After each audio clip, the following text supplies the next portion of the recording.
Hey everyone, welcome to my channel. Today I'm gonna talk about Anglo-Saxon period and Anglo-Saxon literature along with its background. So let's get started.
The earliest phase of English literature actually started with Anglo-Saxon literature, and they were of Angles and Saxons who were the ancestors of the English race much before they occupied Britain. So English was the common name and the tongue of these tribes. Before they occupied Britain, they lived along the coasts of Sweden and Denmark, and the land which they occupied was called England. So the Angles and Saxons were first landed in England in the middle of 15th century, and by 670 AD, unlike Romans who came as conquerors, these were the tribes who settled in England and made it their permanent home. They became therefore the ancestors of English race. The last Roman soldier who left Britain in 410 AD, and then new people came in ships and across the North Sea. Historians called them Anglo-Saxons. The new settlers were a mixture of people of North Germany, Denmark, and North Holland. Features of Anglo-Saxon people: they used to sing their feasts about their battles and their ancestral heroes.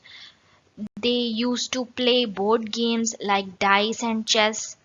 They used to play harps, and during their feast, it was their traditional musical instrument.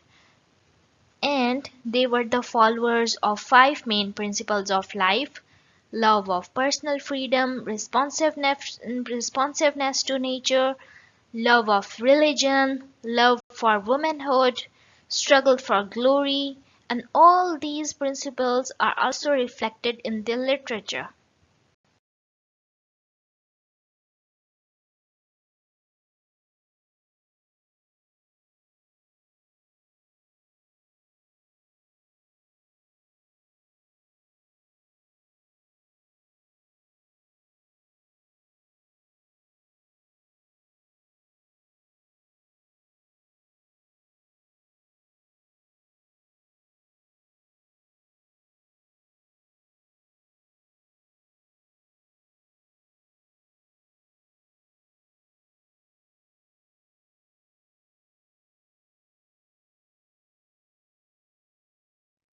Characteristics of Anglo-Saxon poetry: the major portion of Anglo-Saxon poetry is based on religious themes, because when the Anglo-Saxons when they embraced Christianity, then their poets too took up their religion as their major theme and their subject matter of their literature. So Anglo-Saxon poetry was intended to sing with harp rather than to be read by the public, since it was based on oral traditions. Very prominent characteristic of Anglo-Saxon poetry is that it has stress and alliterations. For example, it begins with syllables that has same consonant sounds. It talks about the qualities and manners of their heroes in a bombastic language.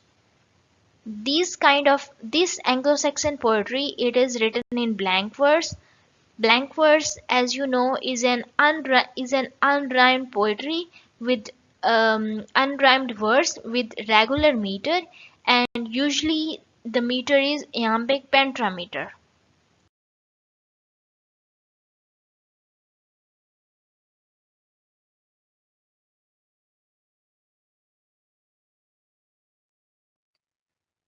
Moreover, the poetry depict the problems which arise as the theology of the church, Christianity and the pagan world. The poetry also make use of caesura. It is a literary device which were very much common in Anglo-Saxon poetry. It's actually a pause between in the middle of the line of poetry. It is usually placed after the second 14 line. There are total 4 feet in each line. For example, wolf, my longings for you have made me sick, your rare visits. Another very important figurative device which they use is cannings. Cannings is another figurative device which is used in it. It is a metaphorical phrase in which we compare figurative description to something else. For example, there is a word used battle sweat. Battle sweat is actually used for blood.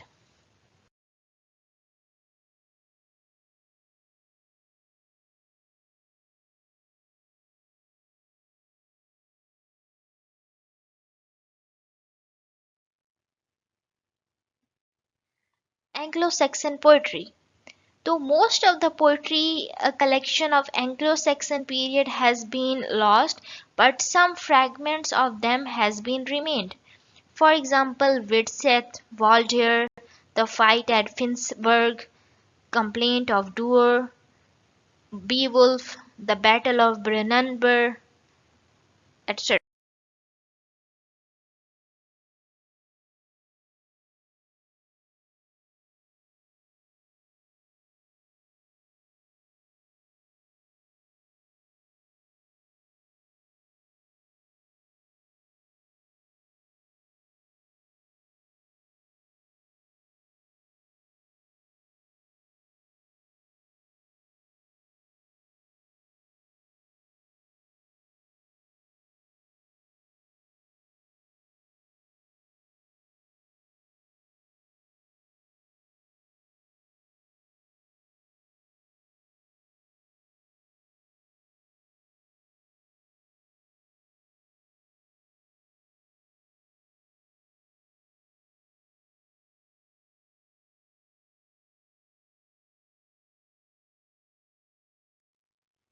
Let's talk about the qualities of Beowulf. It is the most important poem, and Beowulf is also an epic poem.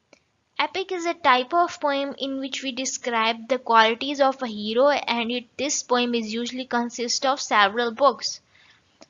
It is a story of adventures of Beowulf who slays monsters. The origin of the story lies in its folklore culture. Beowulf is full of references and allusions to great events, to the fortunes of kings and nations. Beowulf was based on oral traditions for over 200 years, and later in ninth and 10th century it was given a written shape.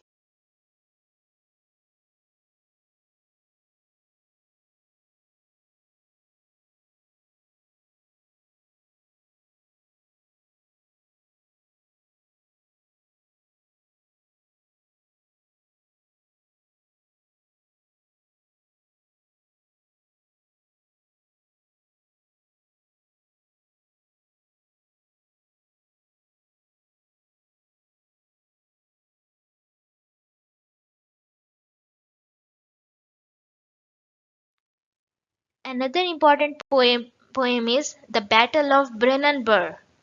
It appears in Anglo-Saxon Chronicle under the date of 937 AD.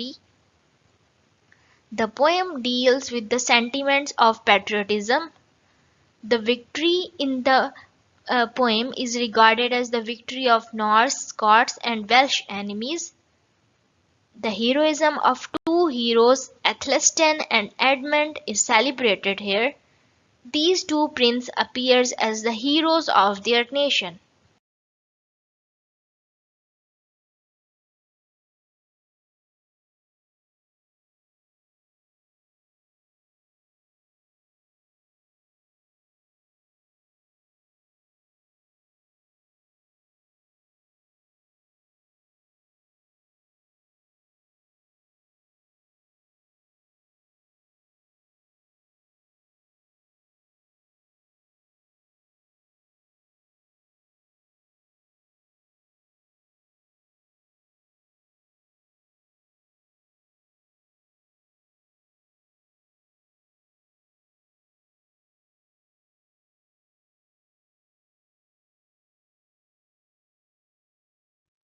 Anglo-Saxon prose. There is no evidence of Anglo-Saxon prose in early literature which they brought with their invading of England. Anglo-Saxon invaders of Britain brought with them their own poetry, but there is no evidence of their having possessed any literary prose tradition. The development of Old English prose does not therefore go back to the earlier Germanic origin as the poetry does. It took place wholly in England, and largely as the result of the Christianization of England. Prose developed later than poetry. The great success of Anglo-Saxon prose is in religious instructions, and the two great pioneers of English prose were Alfred, the glorious King of Wessex, who translated a number of Latin chronicles in English, and the second one is Alfric, who were a priest who wrote sermons in a sort of poetic prose.